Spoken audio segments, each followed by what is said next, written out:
Muito bem, voltamos. Candidato, olha, daqui a pouco as pessoas vão poder perguntar ao senhor. As pessoas estão interagindo, participando aqui no nosso YouTube. Deixe o seu questionamento. Qual a sua dúvida para você tirar aqui com o candidato Ayrton Costa pelo Democracia Cristã? Fique à vontade. Carliane Conceição está comentando. Euler Jesus, Alessandro Santos, Johnny também. Rubens, valeu, um abraço, Rubens. Tamo junto, hein? Elber Mota, Michele Passos, Helder, valeu, turma. Alessandro Santos também, aqui em Itabaiana. E o Euler, lá em Aracaju. Um abraço, meu querido Euler. Olha, atenção.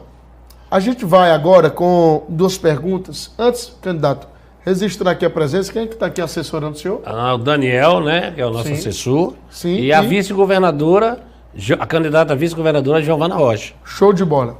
E aí, veja só, preste bem atenção.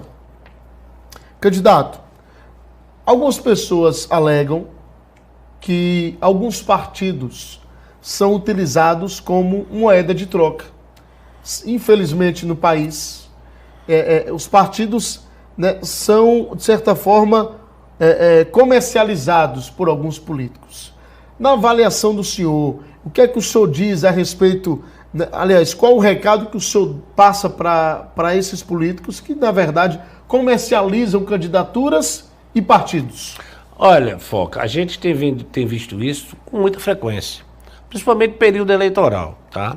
Realmente tem algumas legendas que são títulos de legendas de aluguel, né? A pessoa forma o partido e nas eleições ele gaveta, ele tira da gaveta e vai fazer negociações, Sim. tá? Não são todos, mas tem alguns que são assim. Nós temos 32 partidos, né? E nós temos muitos nessa situação. Isso quem perde a democracia e o povo desacredita.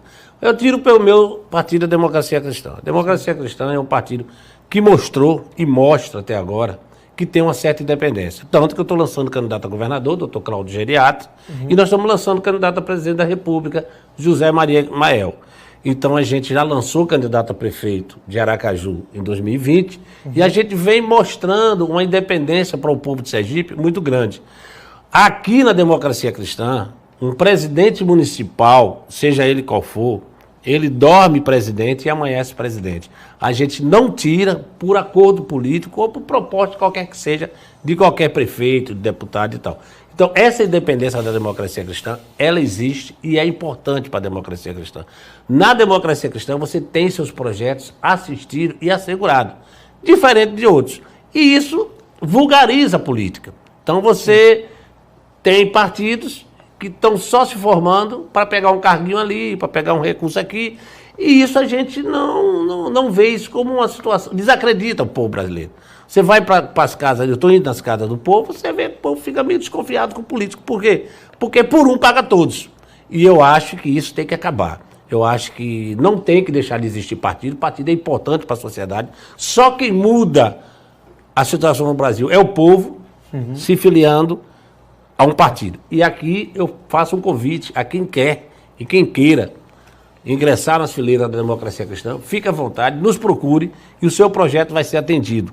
Seja ele qual for, para vereador, para prefeito, para deputado, nós vamos realmente aceitar com todo carinho quem quer que seja. É claro que a pessoa tem que ter um compromisso com a democracia cristã, tem que respeitar seu estatuto, tem que respeitar seu presidente do partido, não nacional e estadual. Fidelidade partidária. Nós tivemos aqui um caso que nós tivemos um presidente aqui, Yuri, você conhece bem, e ele, por entendimento dele, não apoiou nossos candidatos agora para governador, senador, deputado federal, deputado estadual. Nós retiramos ele da presidência da Democracia Cristã Itabaiana.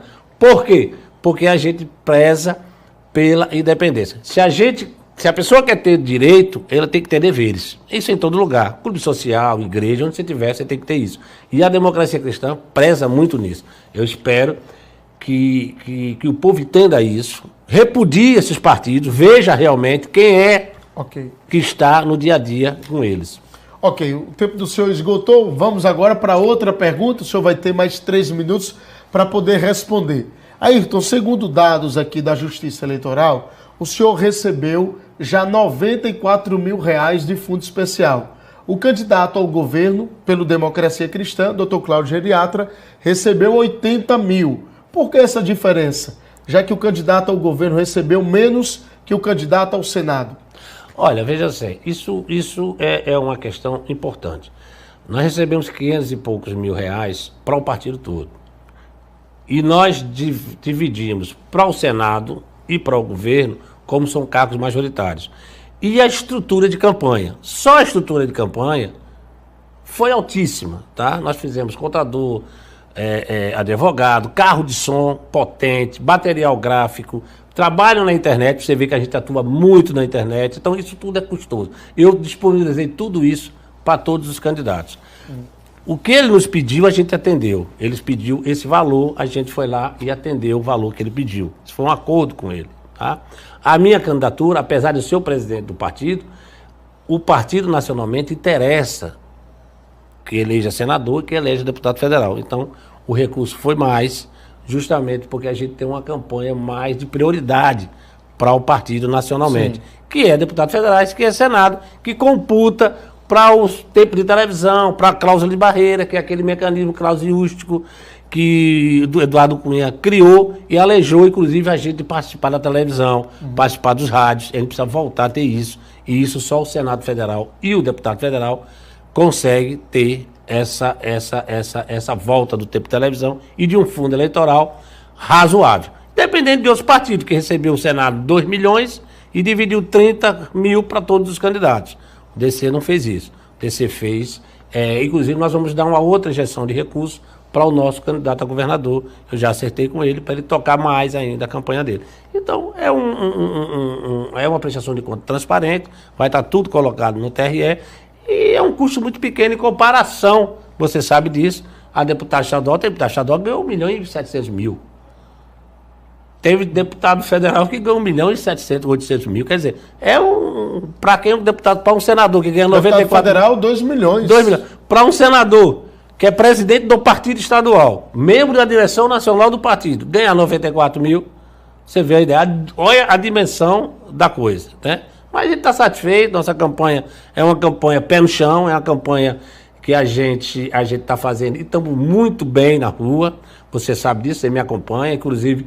Nas pesquisas eu estou entre 1, 2, 3, sempre pontuando, quer dizer, para quem não tem ninguém, não tem prefeito, não tem governador, não tem nada, não tem nenhum político nos apoiando, nós estamos muito bem.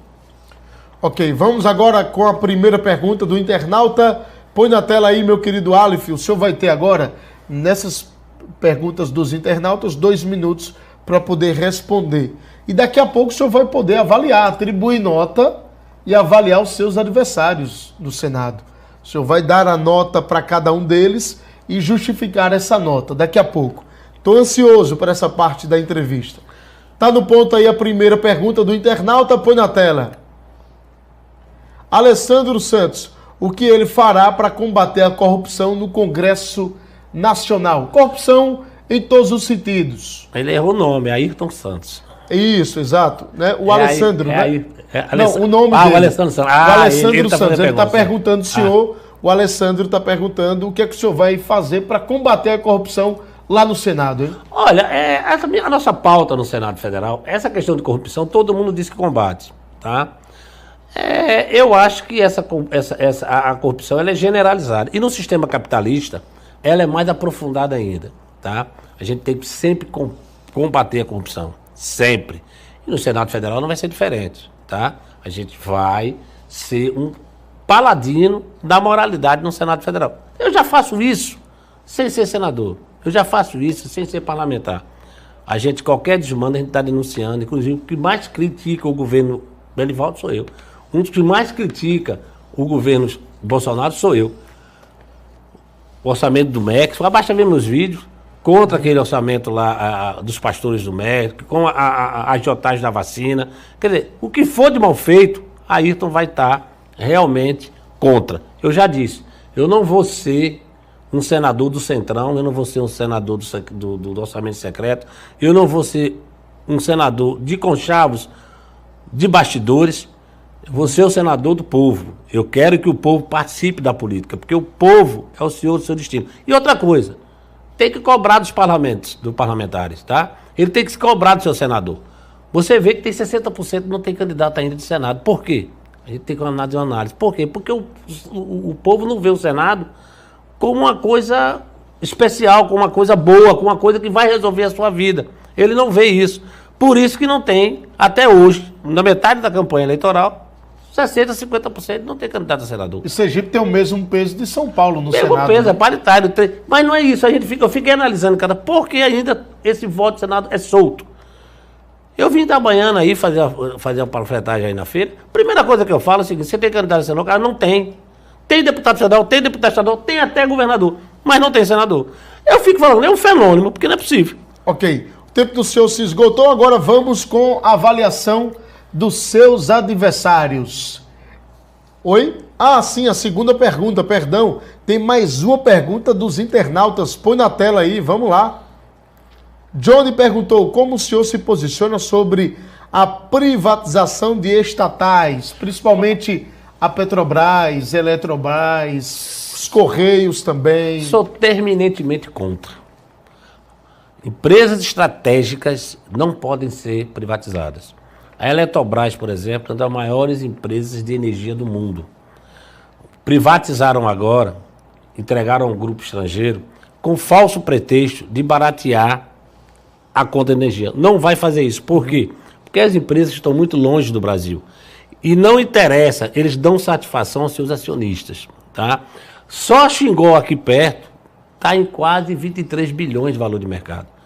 Foi vendido por 400 bilhões, todo o complexo da Eletrobras. E isso alejou o Brasil de uma matriz enérgica fundamental. A Petrobras, eu fui um dos defensores e sou defensor da Petrobras. A Petrobras, por exemplo, está sendo destruída seu parque de refino.